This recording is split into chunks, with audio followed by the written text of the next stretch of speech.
viewers, welcome to another exciting episode on Talk with Mo. Season 3 is all about trailblazers, and with me in the studios today is someone who's really marking his own territory, blazing the trail, not only in Canada, but everywhere around the world with his product. And you're going to see why very soon. Please join me as I welcome Mr. Yemi Shobowale. Hello, Yemi. Hi, Mo. Thanks for having me. Absolutely. Finally, we made it here. I know. You're one busy man. Well, we tried. It's great to finally have you here. Thank you for stopping by the studios. And I know that people know you as Mr. Goat Chips. Yes. But before Goat Chips, there was Yemi, or there is Yemi. Yes. So tell us a little bit about Yemi and how you became a trailblazer, if I can use that word. Thanks for that.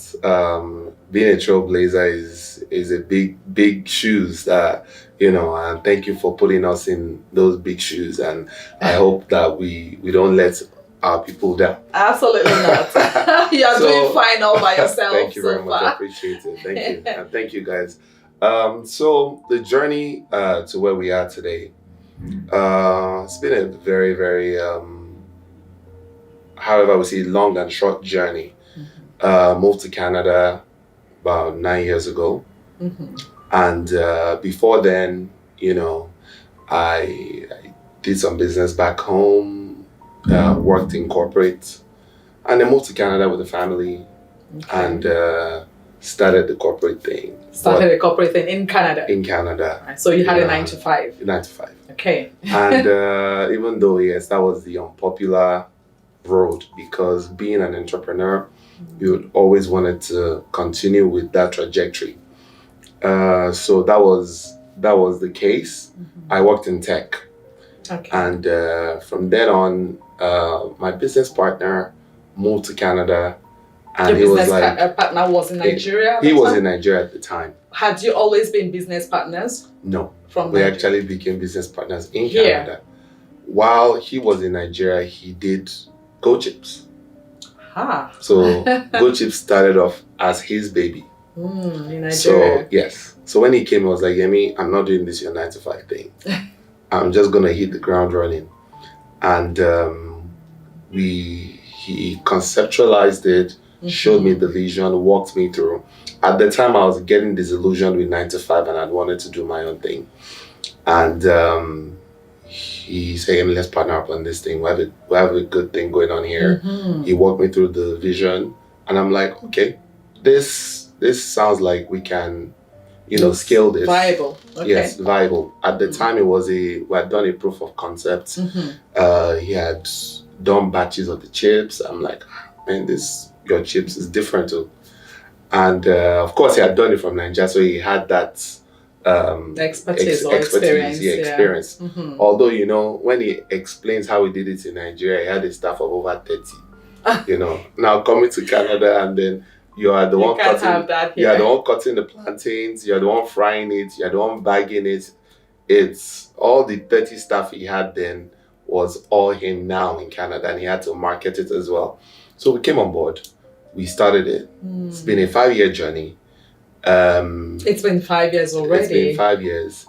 It's growing. We currently are selling through over 100 stores across North America, coast to coast Canada and the US. And we just recently started selling online. You're selling this online as well. Yes. And we're going to show you some of these products in a little bit. But thank you for walking us through how this all began. So when you said you were becoming disillusioned with your 9 to 5 here and you were in tech, there are lots of people who come into Canada and they're looking for work. Yes. And then you are in tech, which is a highly sought after industry. And then you say, well, I was getting disillusioned. Were you becoming disillusioned because you had always been in business in Nigeria, or what was the reason for that? Thank you for that question. I was getting disillusioned because there's a thin line between reality and when tech, yes, you get the money, you're getting paid per hour, or if you're lucky, if you're lucky, or you get an annual that is very sizable. But the thing is, you're bound, for someone like me that prior to coming to Canada, I'd been bound by my own rules, by my own dreams, vision. I was now subjected to another person's vision at their time and at their own time frame. So you were missing your freedom, pretty much. I was missing my freedom and the ability to create something, right, and chase a vision. Years ago, I was I wouldn't call myself a big blogger, but I was a blogger in Nigeria. And I used to blog about cars. I see. And then I started getting approached, I started getting noticed by people. So one day I got a call from Ford Motor Corporation in South Africa. We've been seeing your work through their agency. We've been seeing your work. This was in Nigeria. We've been seeing your work and we want you to come and review some cars in South Africa. Interesting. So I go on the plane to South Africa, and there I was on the flight thinking to myself, what am I doing? This small blogging thing that started as a joke. Here I am going to review a car, like Jeremy Clarkson. Do you know Top Gear? Yeah, like those Top Gear guys. I'm like, right. I'm Jeremy Clarkson, you know that kind of thing. Of Nigeria. So I have had the opportunity to know what it is to create something, live in a vision, and see it blossom. And see it blossom. In fact, that blog actually died a natural death. It's not dead. I still try and do some things, but it's not how it was when I was in Nigeria. When I moved to Canada, and my people in Africa, they used to consider me an African journalist. And they're like, Yemi, we have this launch coming up. What's going on? Where are you? I'm in Canada. Ka what? Ka what? Nah, Yemi, we'll pass on this one. They reached a few months later. Where are you, Yemi? Canada. And that was how it fizzled out. But coming back to where I am today and getting disillusioned with 9 to 5. So living in a world where it was bound by, you paid yourself. Rules. Yes, you don't pay yourself a lot, and your bi-weekly payment is not the same as when you work. You don't have that certainty of income, but you're propelled by your vision.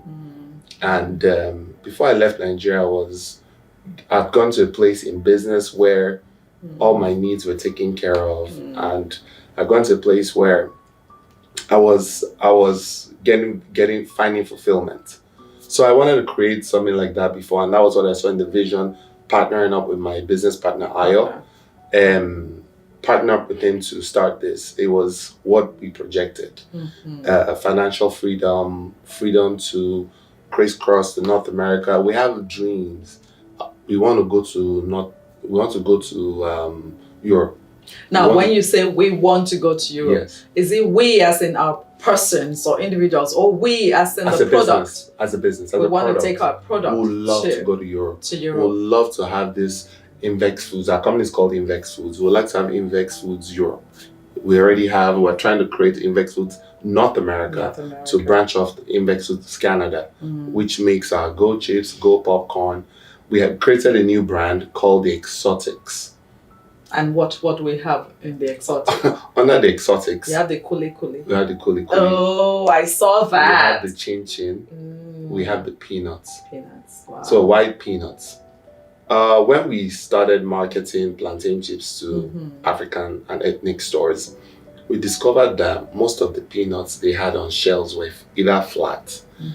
They had traveled through the mileage they had put on those peanuts from Nigeria. That it wasn't in its, like, when you're in Lagos and you see that Bolly woman by the side of the street, the fresh and peanuts. that fresh peanuts, it wasn't that fresh peanuts. Yes. But store owners will tell you that people are buying it like that. So we're like, can we create one that they can have that freshness side of woman making Bolly and peanuts? Can we make that here? That was what led to us creating the peanuts. But we also are thinking as a multi-dimensional CPG company by creating a new brand where we're trying to market other products. It's all, in line with our goals of becoming vision of becoming this big, tier company producing snacks for the ethnic food market, Afro-Caribbean, and anyone for taste of anything West African and everyone at large. People hearing you speak will say, wow, 5 years and he's already thinking to go to Europe. He says he's comfortable. He must be making a lot of money. What are some of the challenges you're facing as in manufacturing, goat chips, and now branching off into the exotics, that's like you say? So in our line of work, because we try to do everything to a high standard, money is always key. Money is key. People say, why don't you make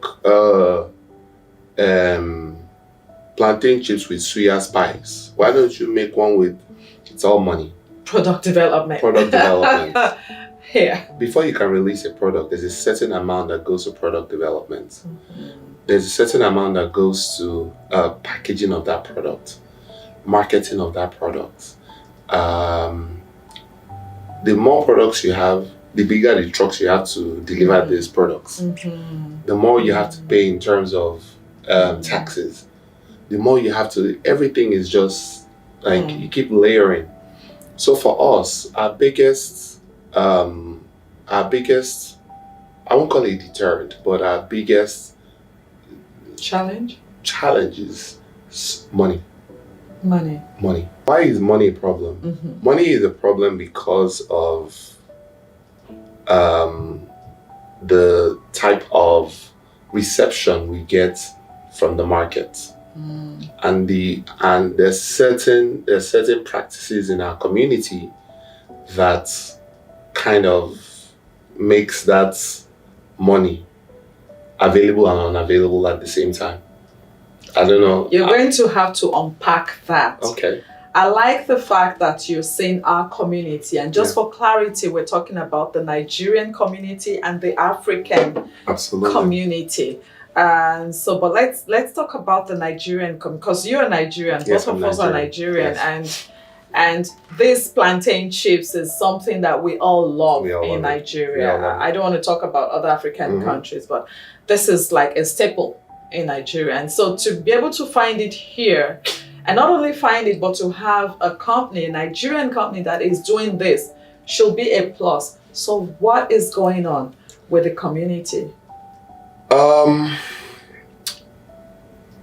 I think this is a deep conversation when we talk about the community. Being in the center of this business has drawn my attention to certain practices, certain behaviors, and certain characters that I have seen in the Nigerian community.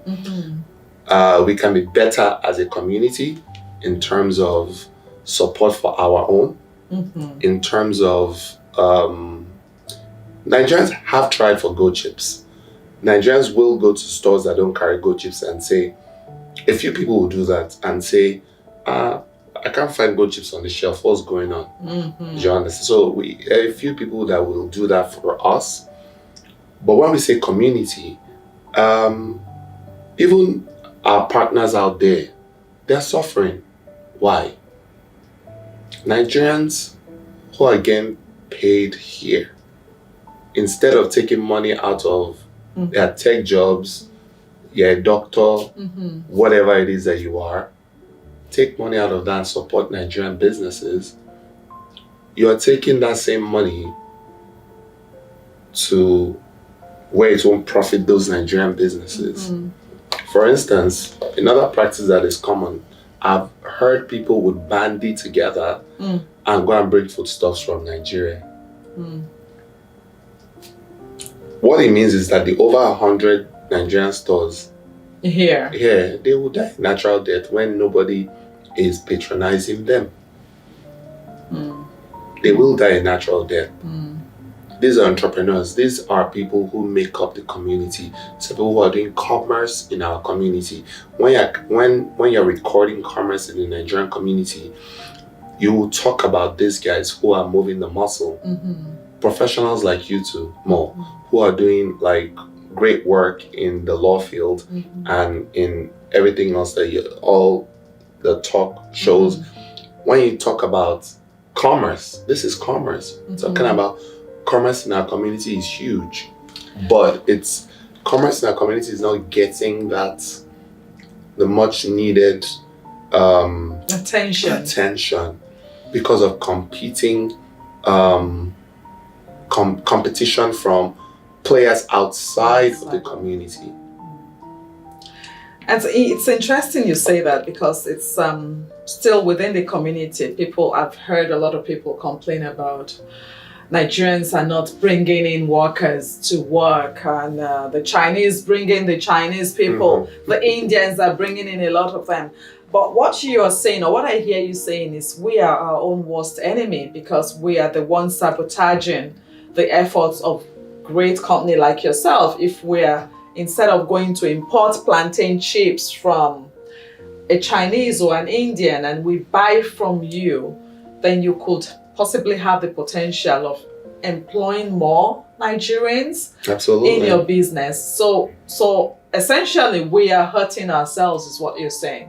I think we can do better. We can do better. I think if we're deliberate about the choices that we make as Nigerians, how it feeds into growing our community, then we can be better. I preach equality. I preach, I'm not saying let's be one-sided, but people who have invested, store owners, professionals, who are like carrying a torch for the community, who are burden bearers, who are people that we can look up to in the community and say, oh, look at Mo, she's one of the biggest talk show hosts in Canada, right? We should drum up support for initiatives like yours. We should drum up support for initiatives like people who are Nigerian-owned businesses that have set up shop and are being productive. Now, when you say are we our own worst enemies, stuff to, I don't want to go all hard. Yes, but I think we can do better in supporting our own. When you look at the philosophy that in certain communities, money exchanges hands multiple times before it leaves our community. In our community, it's you. I come to you, it's out. It's out the door. It's out the door. So I think we have to be deliberate about keeping, and we'll be better for it. And I think also it's important to let others become aware of the Nigerian product out there. The first time I met you, I was surprised to know that you were the people behind, or you were one of the brains behind Goat Chips. Now, a funny story. I have an African store that I'll typically go to, and whenever I'm traveling, Goat Chips is a snack I put in my purse to travel with. Thank you. Appreciate it. And at the time, I did not know that Goat Chips was Nigerian, but I preferred Goat Chips, and this is where competition is healthy, and we're going to talk about that later. Competition, you have a competitor, you have competitors. So there's another brand of plantain chips in the store, but I will typically pick Goat Chips because I found the other one probably too ripened and with a lot of dirt underneath, and it just didn't make it for me. We eat it and it's a little too oily. So every time I go to the store, I made sure I was asking for this brand. Thank you. But I didn't know you were Nigerian. Thank you.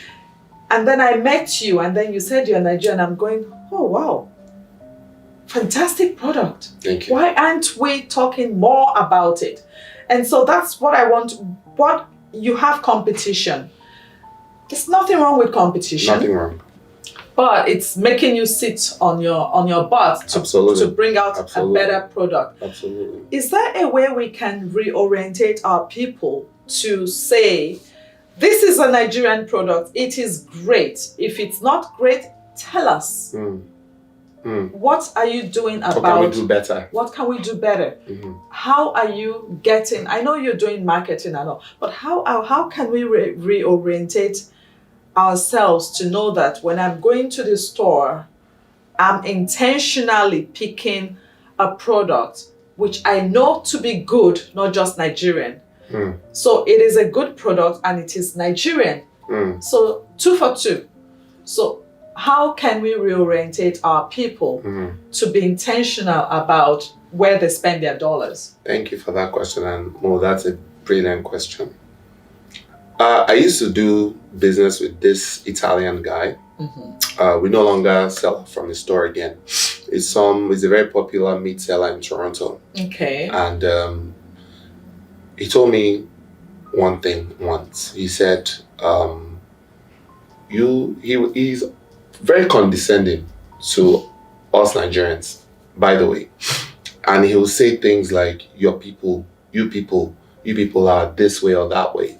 And then one time he said to me, he asked me he was very curious that day, and he said, why is it that when you introduce them to mackerel fish, you can't eat another kind of fish? Like, that fish can be worth $1 million, they won't touch it because mackerel is all they want. Why are people so one-dimensional? And then it got us thinking as a business.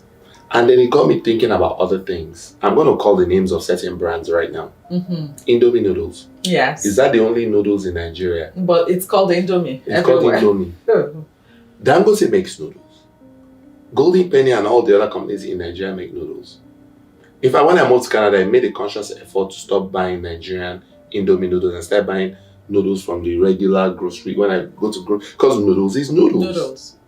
But as a people, we are one-track minded. When you go to that store, people buy things based on color.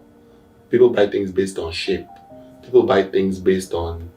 It's a science of consumerism for us Nigerians, where we're just used to... I've seen people walk into stores and they know where they keep the chips, the bags. I've watched them. They'll just go... They are not looking. They're not looking at They know where brand. Everything is. They're not looking at the brand. But there's no consciousness. There's no consciousness. But if you're intentional, if you go there and say, I am going today to buy goat chips. To support. And this is the one people. I will be buying going forward. You go in there and pick because you're intentional. But at that point in time, you're like, well, chips is chips.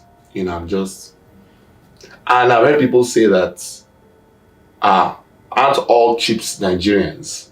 I've been in stores where they've said that. I try not to correct those impressions because at the risk of being seen as, I like to see the marketplace as a level playing field where you can come into the space and stay competitive and try to use different USPs and the cutting edge to try and grab people's attention. And that's why we have become that company that is not... We started off as, you go plantain chips makers. But that's not what we are anymore. We are now, you have over 100 stores. Yes, that we're selling stuff through.